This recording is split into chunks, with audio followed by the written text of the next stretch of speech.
She was 8 months pregnant when she saw it.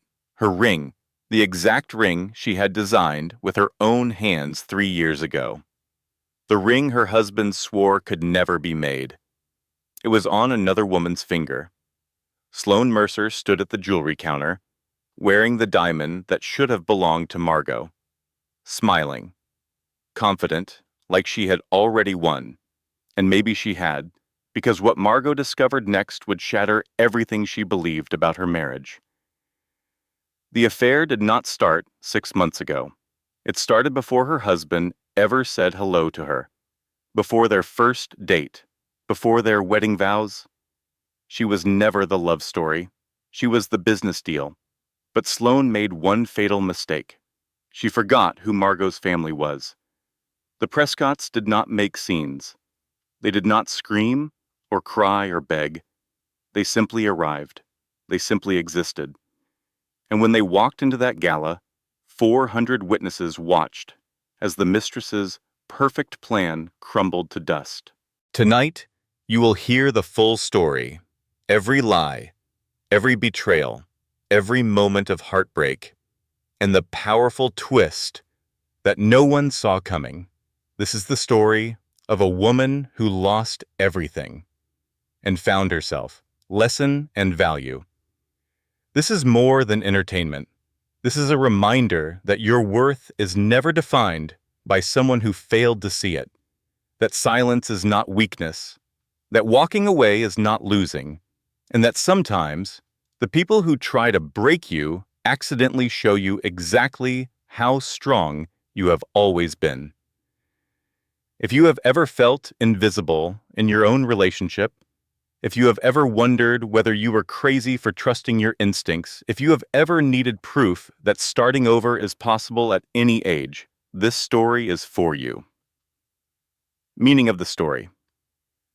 The mistress thought she won because she took the husband, but she only took a man who was never capable of real love. The true victory was never about revenge. It was about reclamation. Margot did not destroy Preston. She simply stopped protecting him. She stopped making herself small. She stopped apologizing for his failures. And in doing so, she remembered who she was before he convinced her to forget. This story teaches us that the prison door is often unlocked. We are sometimes our own wardens. And freedom begins the moment we choose to walk through. That is my ring. The words echoed in Margot's mind as she stood frozen in the doorway of Bellamy's bridal boutique. Her hand gripped the doorframe. Her heart pounded against her ribs like a trapped bird. She had come here for something simple. A custom necklace she had ordered 3 months ago. A gift to herself for surviving this pregnancy, mostly alone, while Preston traveled for work. That was what he called it. Work. The woman at the jewelry counter turned around. Sloane Mercer. Margot recognized her immediately. She had seen her at company events, at holiday parties, at the Whitmore wedding last spring, where Preston had introduced her as a colleague from the marketing division. But it was not Sloane's face that made Margot's blood turn to ice. It was her hand. On Sloane's left ring finger sat a rose-cut diamond in an Art Deco setting, the exact design Margot had sketched herself 3 years ago. The design she had shown Preston with such excitement. The design he had taken to their jeweler with promises to surprise her for their anniversary. The ring, he said, could not be replicated. The ring, he said, was impossible to make. That ring was on another woman's finger. The boutique smelled of gardenias. The scent was thick and cloying. It coated the back of Margot's throat like syrup. The air conditioning raised goosebumps on her bare arms. Classical music played from hidden speakers. Vivaldi, the Four Seasons, spring. Everything felt too bright, too sharp, too real. Sloane's expression shifted. Surprise first, then calculation. Then a smile that stretched across her face without reaching her eyes. Margot. She said the name like it tasted bitter. I did not expect to see you here. Should you not be resting? In your condition, she gestured vaguely toward Margot's belly. 8 months pregnant. The bump was impossible to hide now. Margot had stopped trying. The boutique attendant appeared beside them. She was young, eager, oblivious to the tension crackling through the air like static electricity before a storm. Is this not the most stunning engagement ring? The attendant gushed over Sloane's hand. The setting is so unique. I have never seen anything like it. Your fiancé must have exquisite taste. Sloane did not correct her. Instead, she angled her hand so the light caught the diamond. The stone sparkled. It threw tiny rainbows across the glass display case. He does? Sloane's voice was silk over steel. He knows exactly what I deserve. Margot did what women do when their world is cracking apart at the seams. She smiled. She kept smiling. Her cheeks ached from the effort. Her jaw hurt from clenching her teeth behind her lips. I should go. Margot heard herself say the words from somewhere far away. I just remembered I have an appointment. She did not remember leaving the boutique. She did not remember walking to her car. She did not remember starting the engine or pulling out of the parking lot. She only remembered the smile, holding it in place like armor, like a mask, like the only thing standing between her and complete collapse. 20 minutes later, she found herself at the overlook on Hillcrest Drive, the place where Preston had proposed 4 years ago, the place where he had gotten down on one knee and promised her forever. She parked the car. She turned off the engine. She stared at her own engagement ring, the substitute. That was what it was. She understood that now.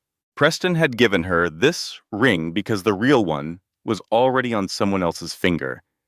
She had been wearing the consolation prize for 3 years. Her phone buzzed in her purse. Preston's name lit up the screen. Running late tonight. Don't wait up. Margot did not respond. She sat in the car as the sun began its slow descent toward the horizon. Orange and pink and purple streaked across the sky like watercolors bleeding into each other. The leather seat creaked beneath her as she shifted her weight.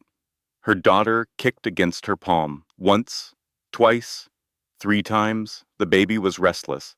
Margot understood the feeling. She looked at her ring again. The diamond was beautiful. It had always been beautiful, but it was not the ring she had designed. It was not the ring Preston had promised her. It was not her ring at all. The tears came then, silent at first, just a burning behind her eyes, and a tightness in her throat. Then the first one spilled over, then another. Then she was sobbing, great heaving sobs that shook her whole body and made the baby kick harder in protest. She cried until her eyes were swollen, until her throat was raw, until the sun had disappeared completely and the streetlights flickered on around her. Then she wiped her face. She started the car. She drove home to the house she shared with her husband, the husband who had given away her ring, the husband who was not coming home tonight, the husband who was probably with her right now, with Sloane, with the woman wearing the diamond that should have been Margot's. But the ring was only the beginning of what Sloane had taken. Margot just did not know it yet. The grandfather clock in the hallway struck 11:30 when Preston finally came through the front door.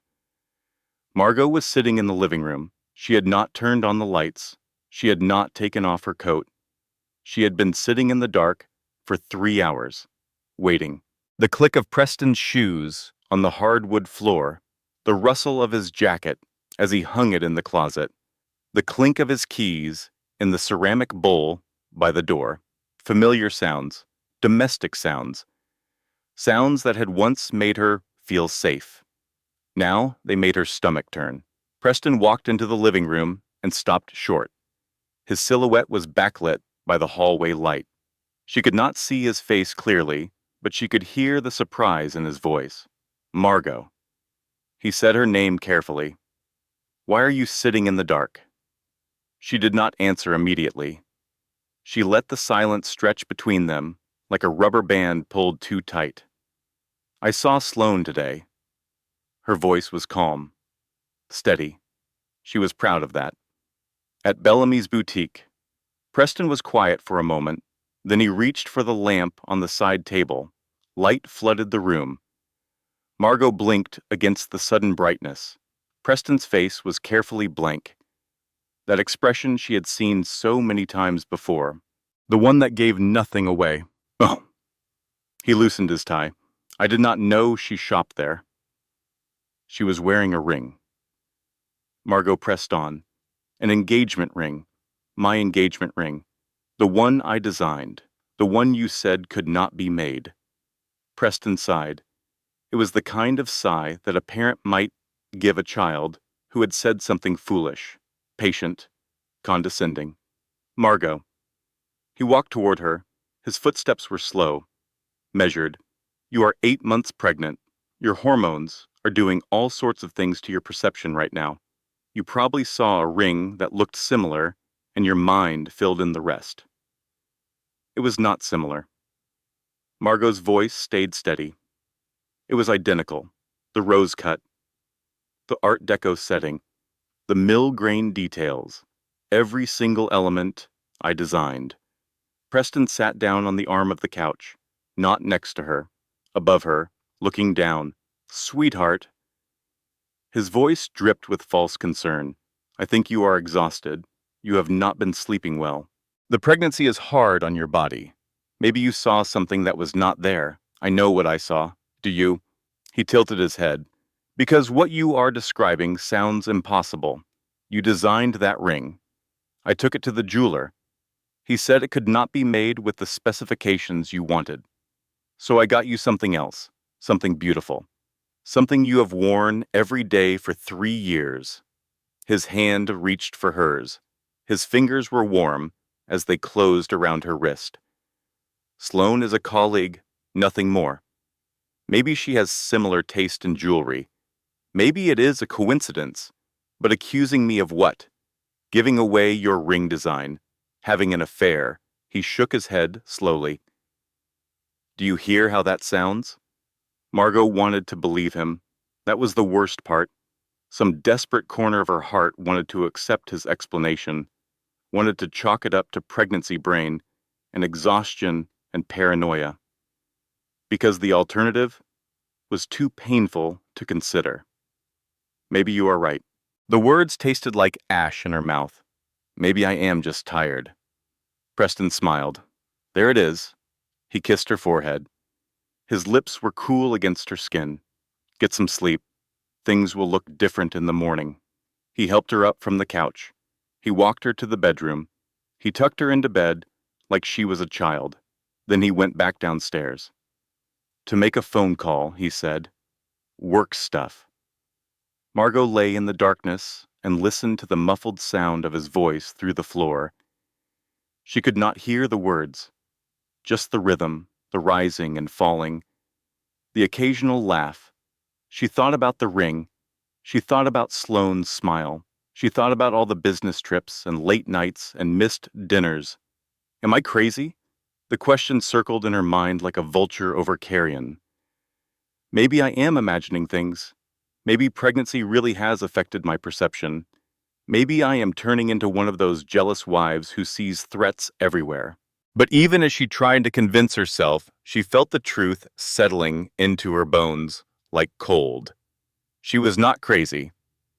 She knew what she had seen. At 2:17 in the morning, Margot slipped out of bed. Preston was snoring beside her, deep rhythmic breaths that meant he was truly asleep. She crept down the stairs. Each step felt like a betrayal. Each creak of the floorboards made her heart pound. Preston's laptop sat on his desk in the study. The screen glowed blue in the darkness. He had forgotten to close it. Margot knew his password. Their wedding anniversary. How romantic. His email was clean. His messages were clean. Too clean. The kind of clean that took effort. The kind of clean that meant someone had something to hide. She searched for a few more minutes.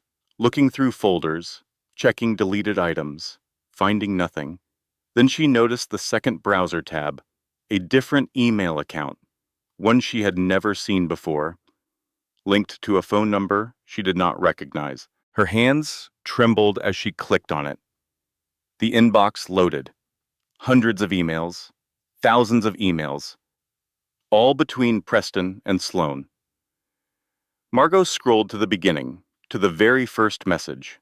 The date made her blood run cold. 4 years ago, 1 week before the Hampton charity auction, 1 week before the night she thought she had met Preston by accident, the night she thought had changed her life. From Preston. I found her, Harrison Prescott's daughter. This is it. The Prescott shipping connections would triple our import capacity. She is pretty enough. This should not take long. From Sloane. Do not fall for your mark, darling. Remember, I am the endgame. She is just the business deal. Margot read the words 3 times, 4 times, 5 times. Each time they meant the same thing. I am not crazy. I know what I saw. Her entire marriage was a lie. The emails went back further than she could have imagined. Margot sat at Preston's desk until dawn, reading message after message, watching the story of her marriage unfold in reverse.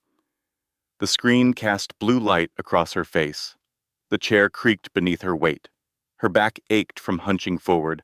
Her eyes burned from staring at the screen without blinking. But she could not stop. Each email revealed another piece of the puzzle, another fragment of the truth she had been too blind to see. Preston had targeted her from the beginning. He had researched her family, their shipping empire, their political connections, their real estate holdings. He had learned her favorite coffee shop, her morning running route, her volunteer schedule at the Children's Hospital. He had engineered their first meeting. The Hampton charity auction had not been fate. It had been strategy. Margot remembered that night so clearly. The champagne, the string quartet, the way Preston had appeared beside her at the silent auction table. You have excellent taste. He had nodded toward the painting she was examining. 19th century, French Impressionist. Most people walk right past it. She had been charmed, flattered. This handsome stranger who noticed her standing alone while everyone else networked with her father. They had talked for hours about art, about travel, about dreams and disappointments, and the pressure of family expectations. She had thought they understood each other. She had thought she had finally found someone who saw her. Not Harrison Prescott's daughter, not the Prescott shipping heiress, just Margot. What a fool she had been. From Sloane, dated 3 weeks after the auction, how is Project Prescott going? From Preston. Better than expected. She is lonely, desperate for connection outside her family bubble. Easy to manipulate. From Sloane, poor little rich girl, try not to enjoy the seduction too much. From Preston, never. You know you are the only one who matters. This is strictly business. Margot pressed her hand against her mouth to keep from screaming. Strictly business, their first kiss. Calculated, his proposal, strategic, their wedding night. Was he thinking of her the whole time? Was he counting down the minutes until he could report back to Sloane? Every memory she had treasured was now poisoned. The romantic weekend in Paris. Had he texted Sloane from the bathroom of their hotel suite? The night he held her hair back when she had food poisoning? Had he resented every moment? The morning she told him about the pregnancy, the way his smile did not quite reach his eyes. She understood that now. She understood everything. The sun rose outside the study window. Golden light crept across the floor. Birds began to sing in the garden. Margot closed the laptop. She walked through the silent house, past the kitchen, where she had cooked hundreds of dinners he never came home for, past the living room where they had hosted parties filled with his colleagues, past the nursery she had decorated alone. She stopped in the doorway of the baby's room. The walls were pale pink. The curtains were white lace. A mobile hung above the crib, stars and moons turning slowly in the early morning breeze from the open window. She had painted this room herself. Preston had been too busy with work. She had chosen every piece of furniture, every blanket, every tiny outfit hanging in the closet. She had imagined bringing their daughter home to this room. She had imagined late-night feedings in the rocking chair. She had imagined Preston beside her, exhausted but happy, a family. What a stupid dream. Margot sank into the rocking chair. The wood creaked beneath her. The cushion was soft against her aching back. She rocked. Back and forth, back and forth. The rhythm was soothing, mechanical, something she could do without thinking. The lavender diffuser on the dresser filled the air with its gentle scent. Her mother had sent it.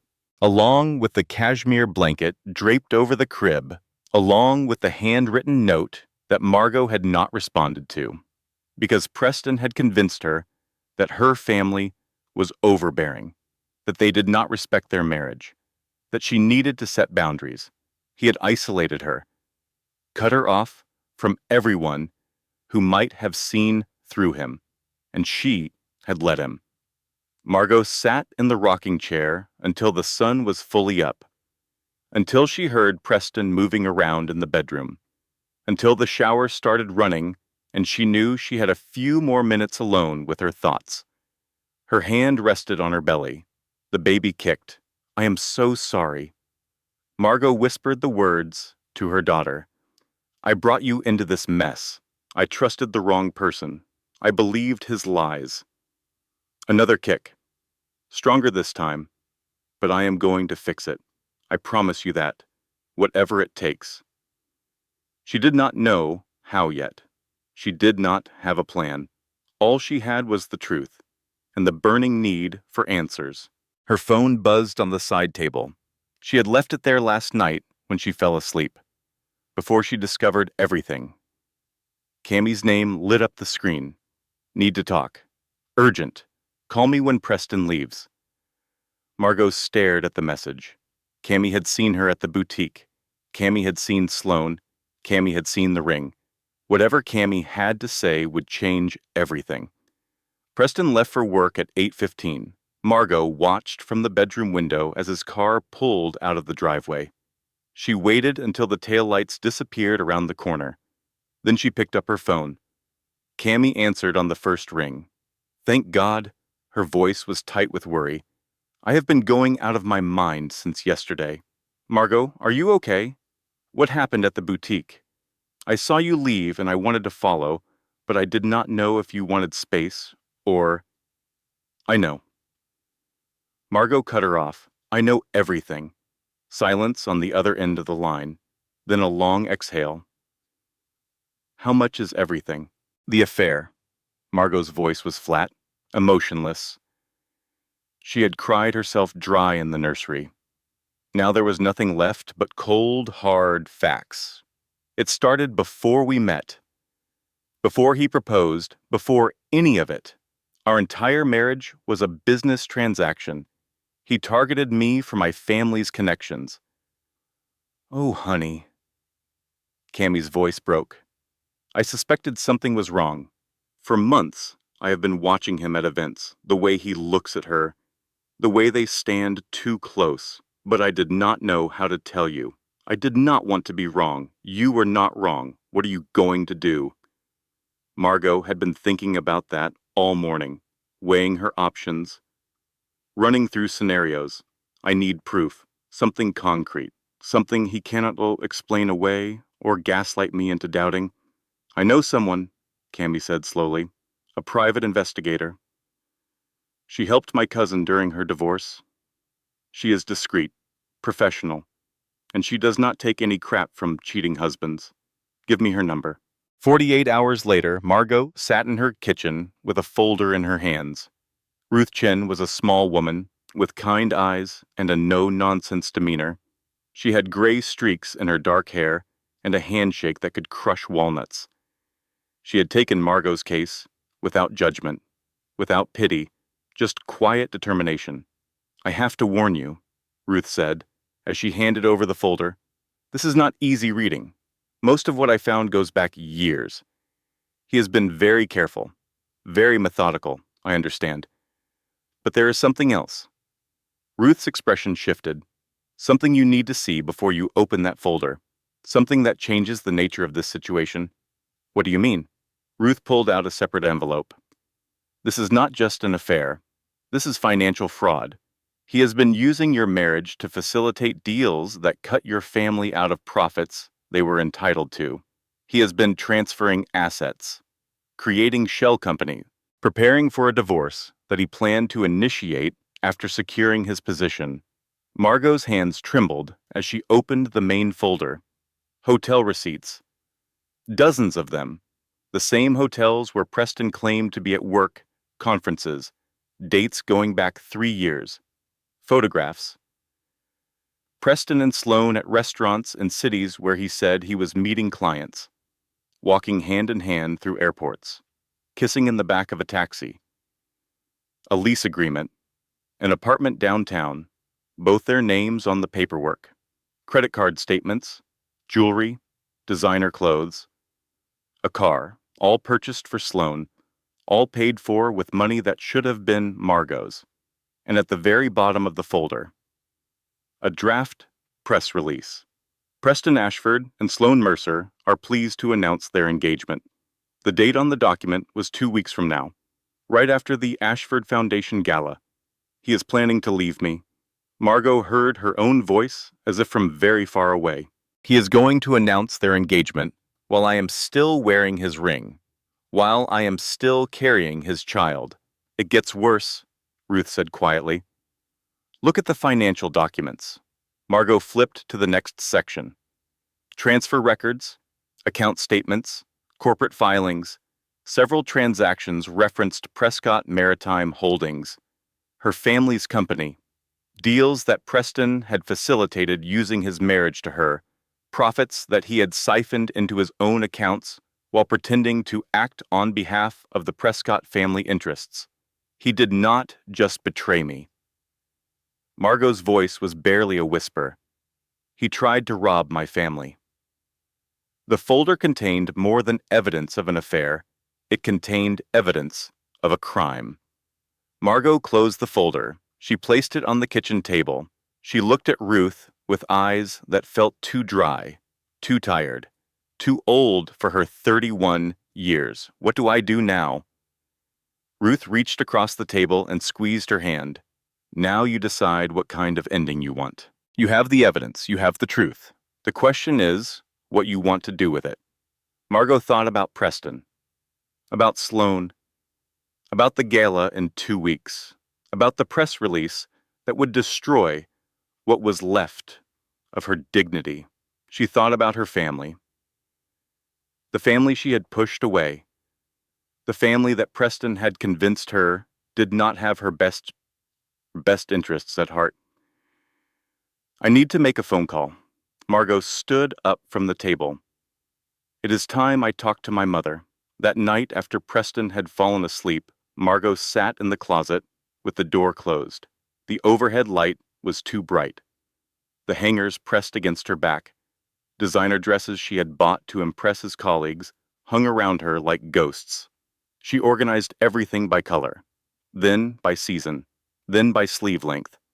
She could not control her husband. She could not control the betrayal.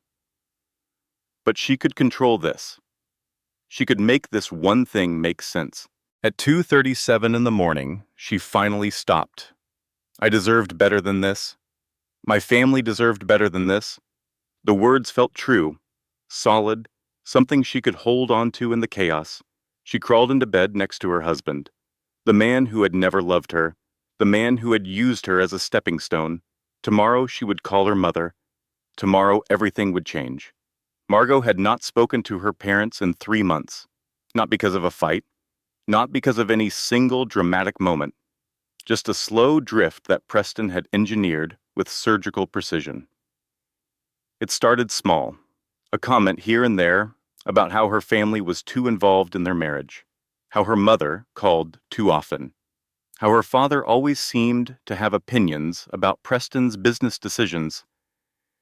"You need to set boundaries," Preston would say, with that concerned expression that she now recognized as manipulation.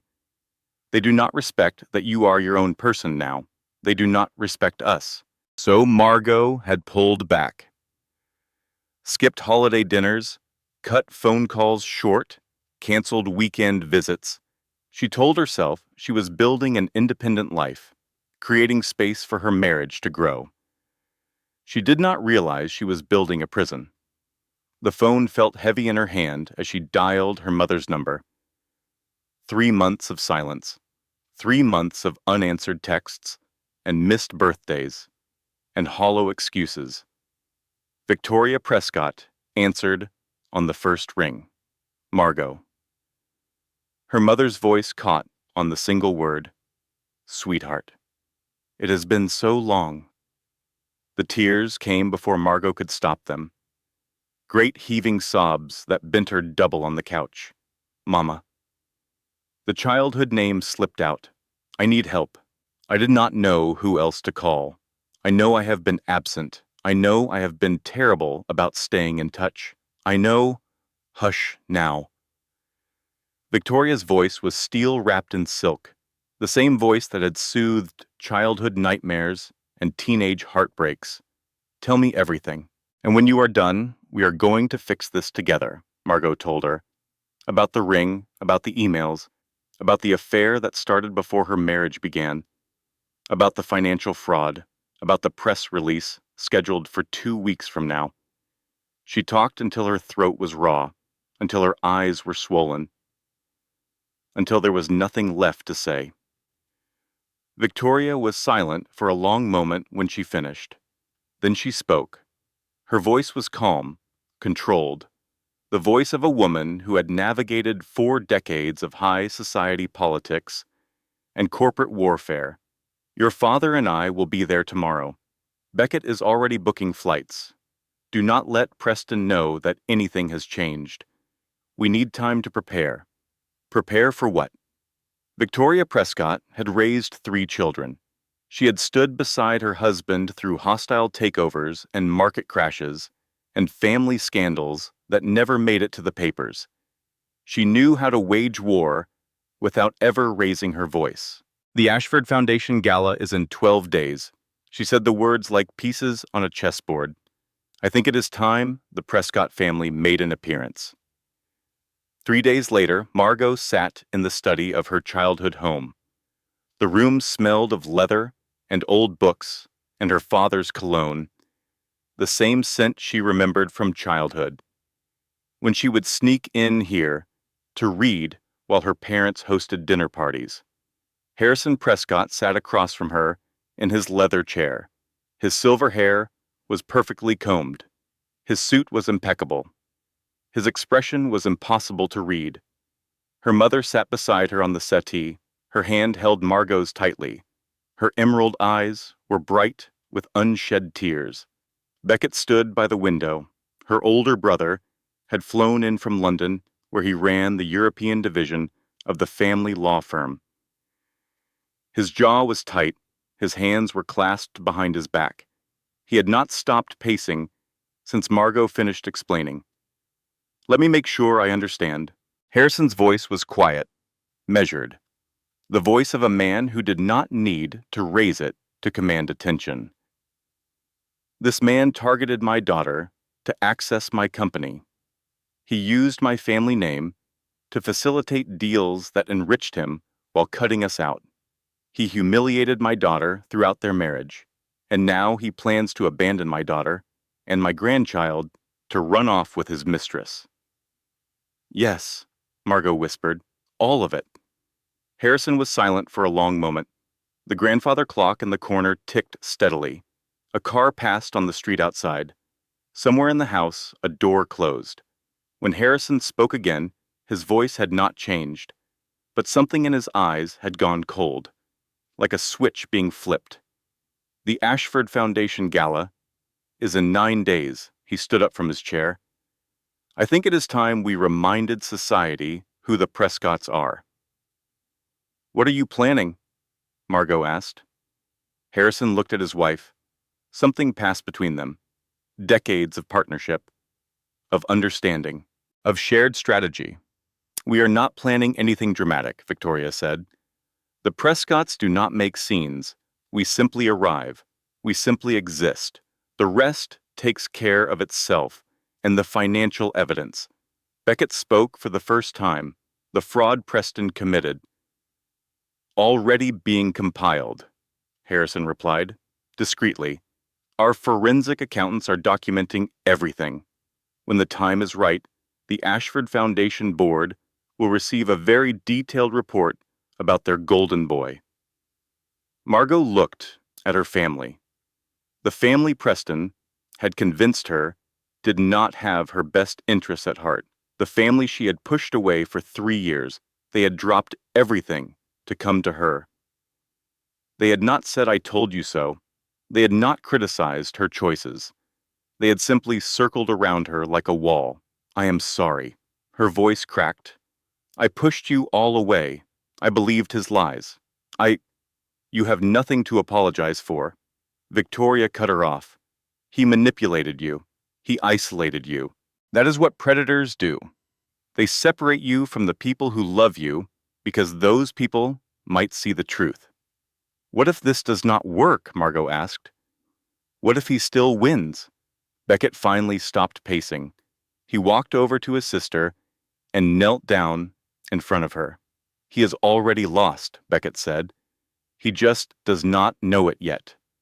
Preston had done more than break her heart. He had systematically dismantled her support system. He had convinced her that her family was the enemy. He had made her believe that she was alone. But she was not alone. She had never been alone. The baby kicked hard against Margot's ribs. A reminder. A promise. She was a Prescott, and Prescotts did not lose.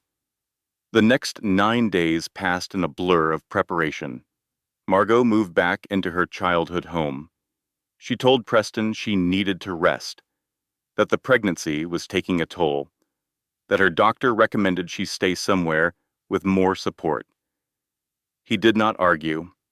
He seemed almost relieved. Of course, sweetheart. He kissed her forehead with lips that felt like ice. Take all the time you need. I will be here when you are ready to come home. She wondered if Sloane moved into their house the night she left. She wondered if they slept in the bed Margot had shared with Preston's for 3 years. She decided she did not care. Beckett spent his days on the phone with lawyers, building a case, documenting every fraudulent transaction, every betrayed confidence, every lie Preston had told. The Ashford Foundation Board received an anonymous packet of documents 4 days before the gala. Douglas Ashford called an emergency meeting. Preston was summoned to explain discrepancies in the financial records. He came home that night and called Margot in a rage. Someone is trying to destroy me. His voice shook with fury. Someone sent documents to my father. Lies about my business dealings. I need you to tell them it is not true. Margot held the phone away from her ear. Her mother sat beside her on the bed. Victoria's face was perfectly calm. What kind of documents? Margot asked innocently. Financial records? Transactions? Things that have been completely misrepresented. Preston was pacing. She could hear his footsteps through the phone. Margot, this is serious. If the board believes these accusations... What accusations exactly? A long pause. It does not matter. Preston's voice changed, softened, became the concerned husband act she knew so well. You should not worry about this. Focus on the baby. Focus on resting. I will handle everything. Of course, Margot said. I trust you. She hung up the phone. Victoria raised one perfectly arched eyebrow. He has no idea, Margot said. He thinks this is coming from a competitor. He does not suspect me at all. Of course not. Victoria smoothed the blanket over Margot's legs. In his mind, you are still the naive girl he manipulated at a charity auction. He cannot imagine you having the strength to fight back. Did I? Margot asked quietly. Have the strength? Or did I just get lucky that you were here to help me? Victoria took her daughter's face in her hands. Her skin smelled of jasmine. Her fingers were cool and soft. Strength is not about doing everything alone, Victoria said. Strength is knowing when to ask for help. Strength is surviving what he did to you for 3 years without breaking. Strength is carrying that baby through all of this and still fighting for a better future. She kissed Margot's forehead. You are the strongest woman I know. You just forgot for a little while. The morning of the gala, Margot woke to find a package at the foot of her bed. A vintage Chanel gown in midnight blue. The silk shimmered like water in the morning light. It had been altered to accommodate her pregnancy. The empire waist fell gracefully over her belly. The structured bodice supported her aching back. A note was tucked inside the box. Her mother's handwriting. You are a Prescott. Tonight we remind them what that means. Margot ran her fingers over the fabric. So soft, so expensive, so completely different from the woman she had become during her marriage to Preston. That woman wore what Preston liked. Beige and black and muted colors that did not draw attention. That woman dimmed her light so he could shine brighter. Tonight she would remember who she was. At 6:30, the hair and makeup team arrived. Victoria had sent them, professional, discreet, the best in the city. They worked in silence as Margot reviewed the plan with Beckett over the phone one final time. We do not make a scene, he reminded her. Prescotts do not make scenes. We simply arrive. We simply exist. The rest takes care of itself. And the financial evidence. Already with the Ashford Foundation Board. Quietly. Douglas Ashford may be many things, but he is not a fool. He will not let his son destroy the family company with a fraud scandal. What about Sloane? Beckett's voice hardened. She will be dealt with. Her career in this city is over. I have made sure of that. I do not want revenge, Margot said. I just want to be free. That is exactly what you are going to get. At 7:45, Margot descended the stairs of her childhood home. Her family was waiting in the foyer. Harrison in his three-piece suit, silver cufflinks that had belonged to his grandfather, a quiet authority that filled the room without effort. Victoria in emerald silk, her grandmother's pearls at her throat, a smile that could charm diplomats and devastate enemies in equal measure. Beckett in black tie, that dangerous smile that had made opposing counsel nervous in every courtroom, from New York to London. They turned as Margot reached the bottom step. For a moment, nobody spoke. Then Victoria stepped forward. She took her daughter's hand. You look beautiful. Her voice was thick with emotion. Absolutely beautiful. Margot looked at herself in the foyer mirror, midnight blue silk, hair swept up in an elegant twist, her grandmother's pearls at her own throat, and beneath all of it, the unmistakable swell of pregnancy. She looked like herself. For the first time in years, she looked like Margot Prescott. Ready? Harrison asked. The baby kicked hard against her ribs. Ready. The night before the gala, Margot could not sleep. She walked through the halls of her childhood home, past bedrooms she had not entered in years, past photographs of herself at 5 and 10 and 18, a girl she barely recognized. The house was quiet. Her parents had gone to bed hours ago. Beckett was in the study making last-minute phone calls. Margot found herself standing outside the door to her old room. She had not slept here since she married Preston.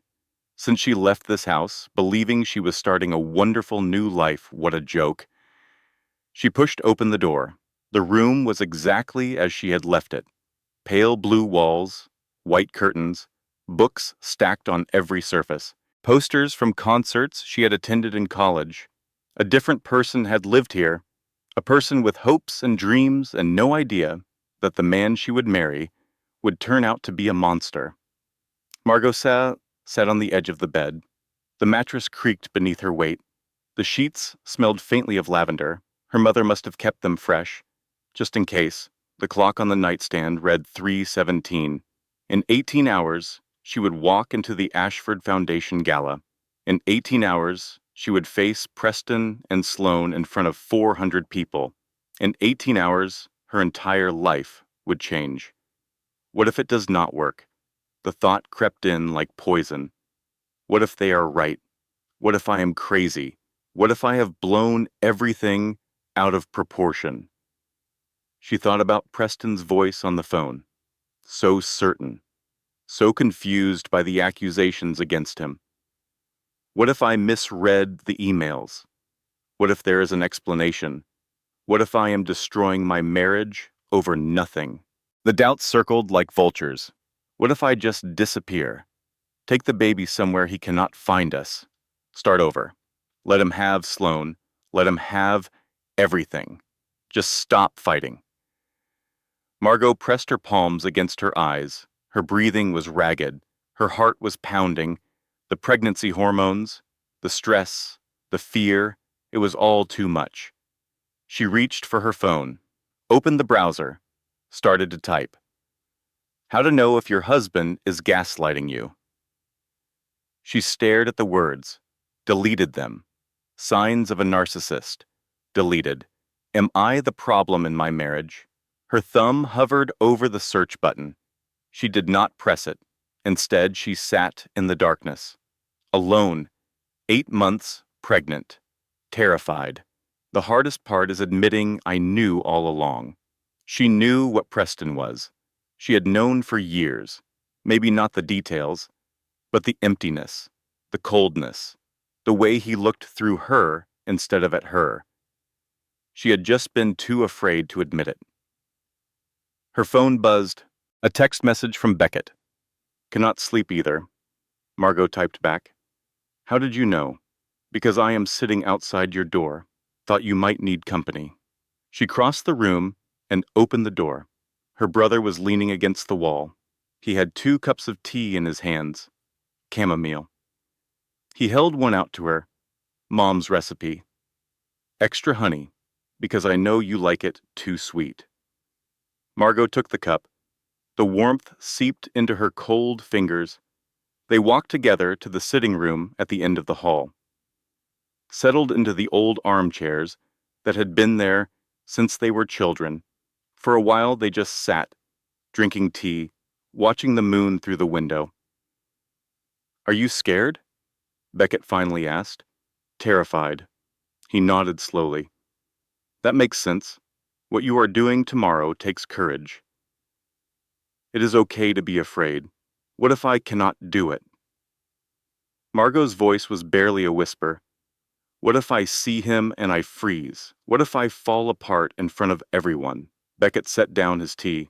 He leaned forward and took both of his sister's hands in his. Then you fall apart, he said simply. And we will be there to catch you. That is what family is for.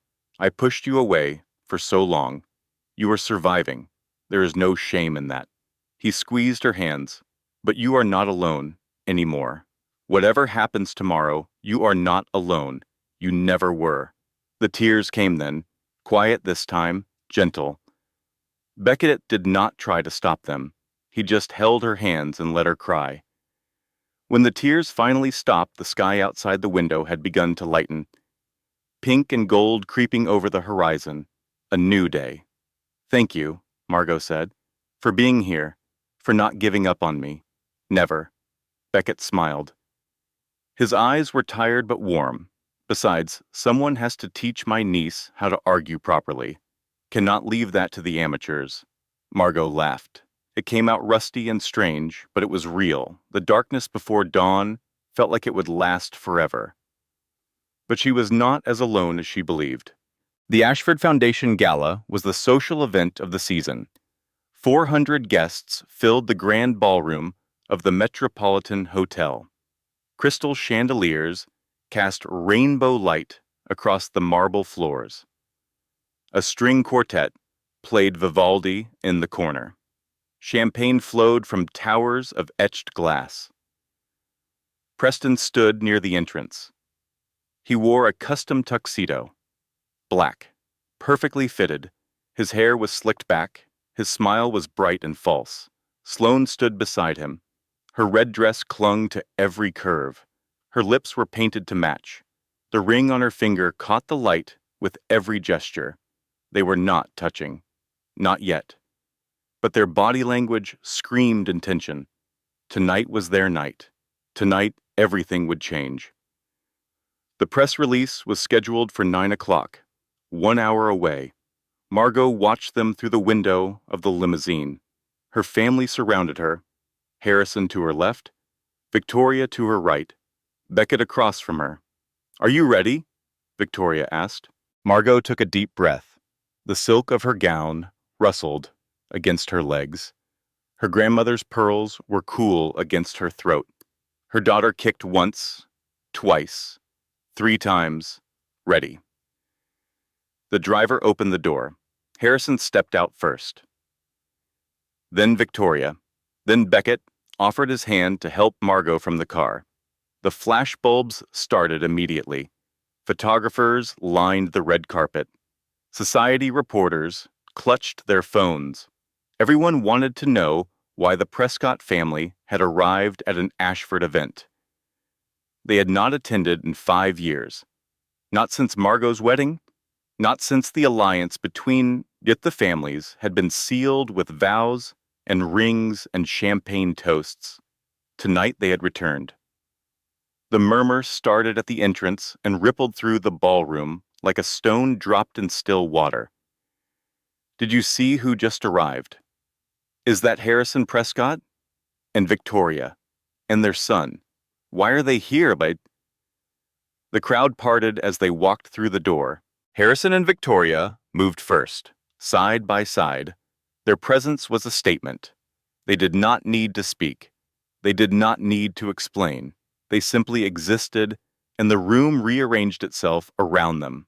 Then came Margot, 8 months pregnant, glowing in midnight blue, walking with her brother's arm supporting her. She had never felt more visible in her life.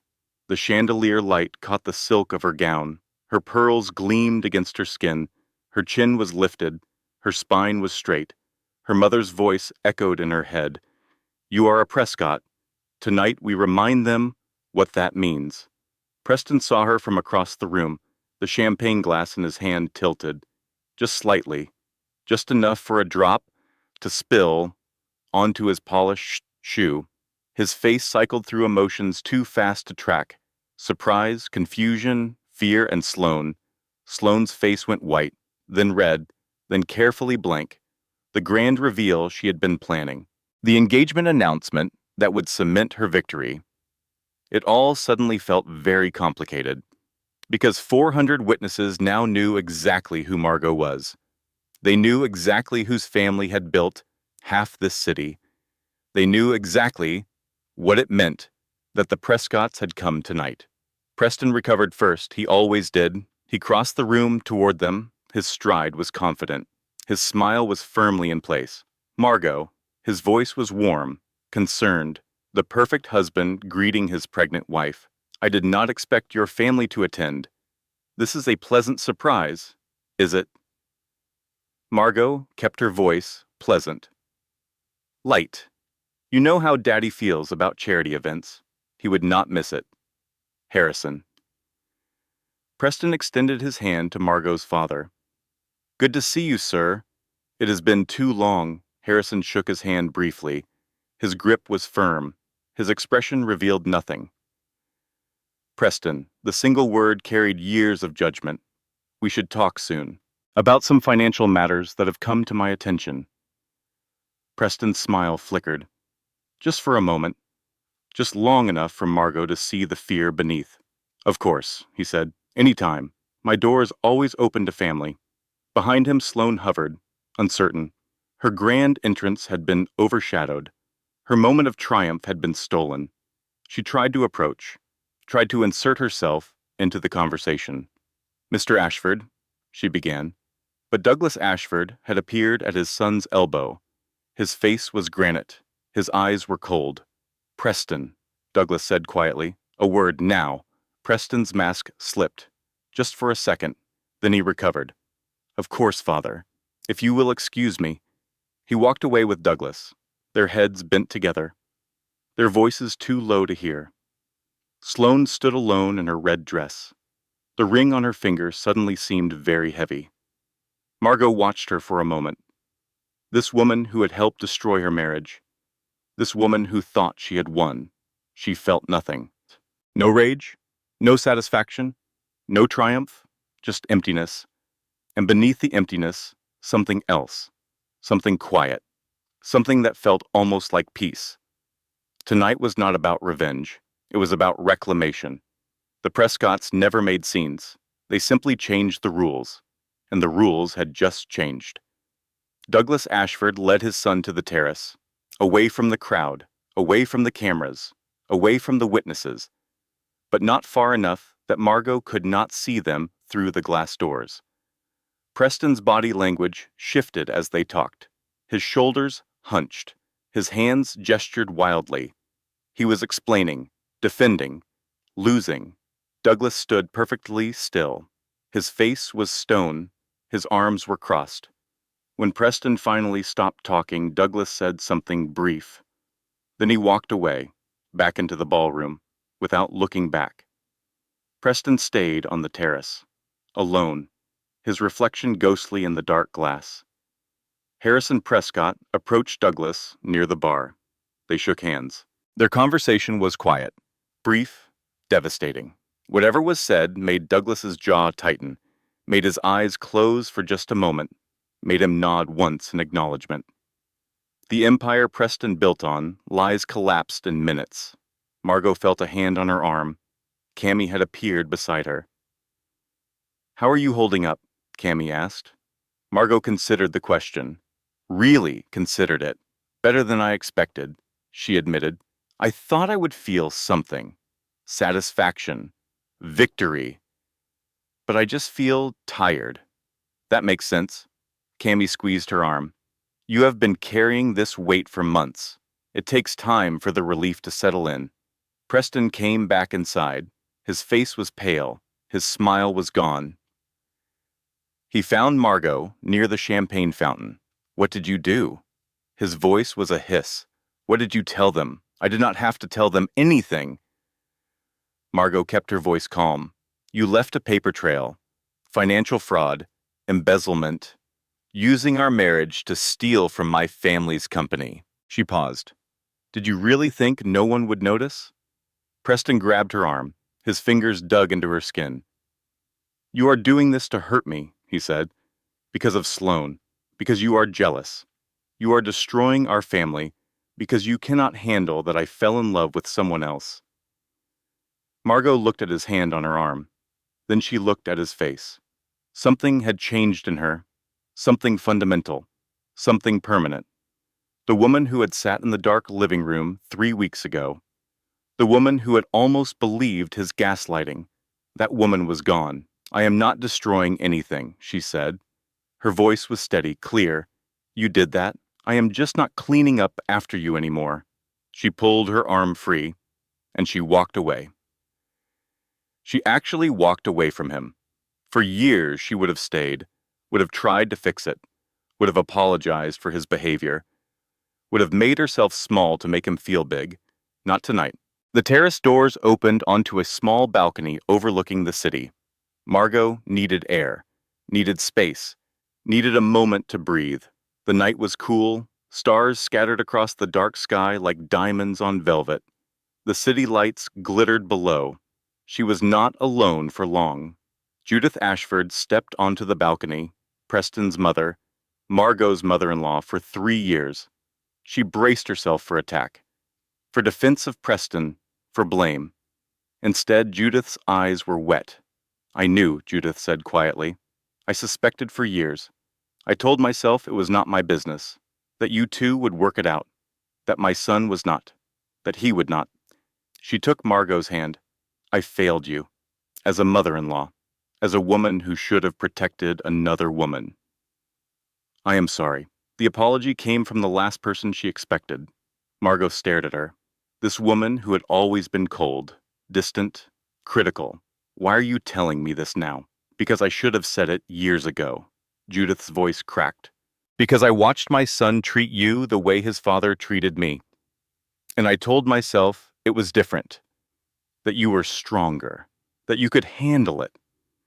She wiped her eyes with a handkerchief. I was wrong. I was a coward. And I am sorry.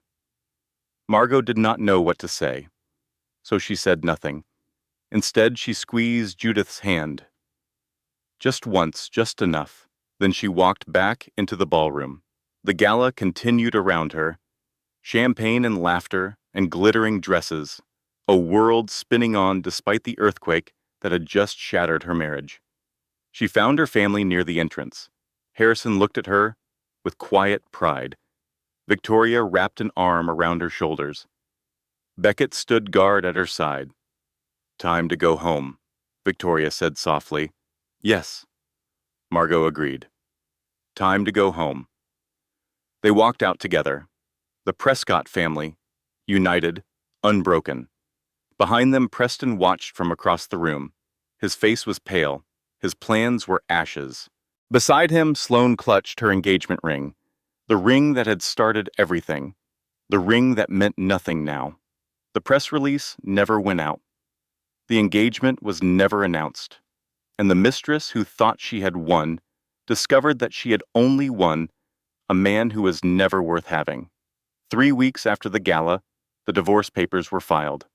The prenuptial agreement that Harrison Prescott had insisted on 3 years ago protected everything that mattered. Margot's inheritance, her shares in Prescott Maritime, her future. Preston had argued against that prenup. He had called it unromantic, a sign of distrust, a bad omen for their marriage. Now Margot understood why. The fraud investigation moved quickly once the evidence was in the hands of the right people. Preston was removed from the Ashford Foundation board, pending the outcome. His access to company accounts was frozen. His reputation in society was destroyed. Sloane disappeared from public life. The rumors said she had moved to California, or Paris, or somewhere far away from the mess she had helped create. Margot did not care where she went. She only cared that she was gone. The new apartment was smaller than the house Margot had shared with Preston, but it was hers. Every piece of furniture, every painting on the wall, every curtain and cushion and coffee cup. She had chosen everything herself. No one had told her what to buy.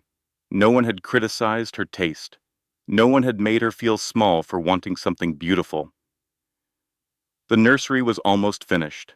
Pink walls, white curtains, the mobile from the old house hung above the crib, stars and moons casting shadows across the ceiling.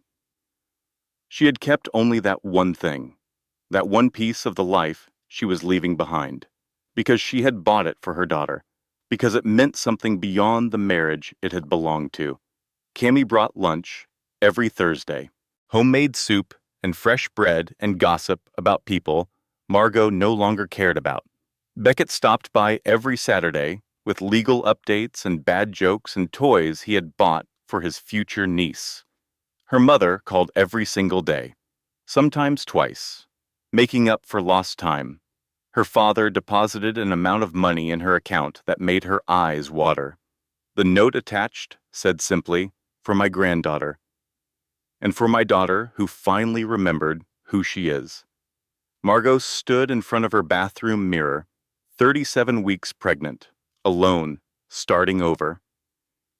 The woman staring back at her looked different, not thinner or more beautiful or transformed in any obvious way. Just different. Something in the eyes, something in the set of the jaw, something that said, "I survived." She thought about the past 3 years, the loneliness, the gaslighting, the slow erosion of everything she had been. She thought about Preston, about the man she had believed him to be, about the monster he had turned out to be. She thought about Sloane, about the ring, about the emails that had shown her the truth. Sloane thought she won. The words from the news articles, the whispers at the gala, the narrative that everyone believed. Sloane thought she won. She thought taking my husband meant taking everything. But she did not take my daughter. She did not take my family. She did not take my future. She just took a man who was never really mine. And honestly, she can have him. The baby kicked hard against her ribs. One final reminder that she was not alone, that she had never been alone. That even in the darkest moments, there had been a tiny heart beating alongside hers. Margot smiled at herself in the mirror. A real smile. Not the forced grimace she had worn at the boutique. Not the social mask she had perfected during her marriage. A genuine smile that reached her eyes and softened her face and made her look almost young again. She placed both hands on her belly. "Let us go, little one," she whispered. "Mama has some rebuilding to do." The doorbell rang. Margot walked through her apartment, past the kitchen where she was learning to cook for herself again, past the living room where she had started reading books that Preston would have called a waste of time. She opened the door. Her mother stood on the threshold, arms full of shopping bags, face bright with barely contained excitement. "I know you said you did not need anything else." Victoria swept past her into the apartment. "But I saw this dress, and I thought of you. And these booties are so precious. And I may have bought every single book on new motherhood that the store had in stock." "Mama," Margot laughed. "You have to stop buying things." "Absolutely not." Victoria set the bags down and pulled her daughter into a hug. "That is what grandmothers do. We spoil. It is in the job description. She is not even here yet. Practice makes perfect." They unpacked the bags together. Tiny dresses and soft blankets and books about raising strong daughters. Victoria held up a onesie that said "Future CEO." "Too much?" Margot asked. "Never." Victoria grinned. "This baby is going to run the world someday. Might as well start her training early." They worked in comfortable silence for a while, folding clothes, organizing shelves, building a nursery for a baby who would arrive any day now. "Are you happy?" Victoria asked finally. Margot stopped folding. She considered the question carefully.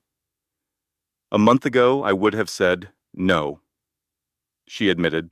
"A month ago, I was terrified, lost, broken, and now I am still scared." Margot looked around her small apartment, her new life. But it is a different kind of fear. Fear of the unknown instead of fear of the familiar. Does that make sense? Victoria nodded slowly. "When I found out I was pregnant with you, I was terrified," she said. "Your father and I had only been married a year. I did not know if I was ready. I did not know if I could be a good mother." "But you were," Margot said. "You are." Victoria's eyes glistened. "You are going to be wonderful." She pulled Margot into another hug. "This baby is so lucky to have you as her mother." 2 weeks later, at 3:47 in the morning, Margot's water broke. The drive to the hospital was a blur. Contractions and breathing exercises, and her mother's calm voice guiding her through every moment. Beckett waited in the lobby. Harrison paced the halls. Cammy brought coffee and magazines and kept everyone sane. At 11:15 in the morning, Eleanor Victoria Prescott came into the world. 7 pounds, 4 ounces, a full head of dark hair, and a cry that could shatter glass. Margot held her daughter for the first time, counted her fingers, counted her toes, marveled at this tiny, perfect person who had grown inside her through the worst year of her life. "Hi, baby," she whispered. I am your mama. I have been waiting to meet you for so long. Eleanor opened her eyes, dark blue like all newborns. She blinked up at Margot's face like she was trying to memorize every detail. I promise you something. Margot's voice cracked. I promise I will never let anyone make you feel small. I will never let anyone convince you that you are less than extraordinary. I will never let anyone take away who you are. The baby made a small sound. Not quite a cry, almost like agreement. You and me against the world, little one. Margot kissed her daughter's forehead. We are going to be just fine. The hospital room filled with family. Victoria crying happy tears in the corner. Harrison holding his granddaughter with trembling hands. Beckett taking enough photos to fill 100 albums. They were loud and messy and overwhelming and absolutely perfect. This was what family looked like. This was what love felt like. This was what Margot had almost given up for a man who had never deserved her. She thought about Preston, alone in his apartment, stripped of his position, abandoned by the woman he had betrayed his wife for. She did not wish him harm. She did not wish him anything at all. He simply no longer existed in her world. That night, after everyone had gone home, Margot sat in the hospital bed with her daughter sleeping against her chest. The room was quiet except for the soft beeping of monitors and the distant sounds of the hospital. She looked out the window at the city lights spread below like stars fallen to earth. A year ago, she had been invisible, a wife who did not matter, a woman whose husband was planning to leave her for someone else. Now she was a mother, a daughter, a sister, a friend. She was Margot Prescott. And she had never felt more herself. Eleanor stirred in her sleep, her tiny hand curled around Margot's finger. We made it, Margot whispered. Against all odds, through all the pain. We made it. The baby sighed contentedly. Outside the window, the sun began to rise, pink and gold spreading across the horizon like a promise. A new day, a new life, a new beginning. Victory did not feel like she expected. It felt better. It felt like freedom, like peace, like coming home after years of wandering in the dark. Sloane had thought she won, but Sloane had only taken a liar, a cheat, a man so broken that he could only see other people as stepping stones. Margot had taken back herself, and that was worth more than any ring could ever be. If stories like this speak to your soul, if you believe that women deserve to hear narratives of strength and resilience, then you are in the right place. Hit that subscribe button and turn on notifications so you never miss a story. Drop a comment below and tell me, have you ever had a moment where you finally saw someone's true colors? I read every single comment, and your stories inspire future content. Share this video with a friend who needs to hear that it is never too late to start over. And if this story moves you, leave a like. It helps more women find these messages when they need them most. Now, settle in, get comfortable. This is going to be an emotional journey. Let us begin. Disclaimer. Thank you for staying until the end. This content was carefully researched, developed, and manually edited by our team to bring meaningful stories and valuable life lessons to our audience. Every character, every emotion, every twist was crafted with intention, to entertain, to inspire, and to remind you of your own strength. If this story touched your heart, remember to like, comment, and subscribe. Your support allows us to continue creating content that matters. Until next time, take care of yourself. You are stronger than you know.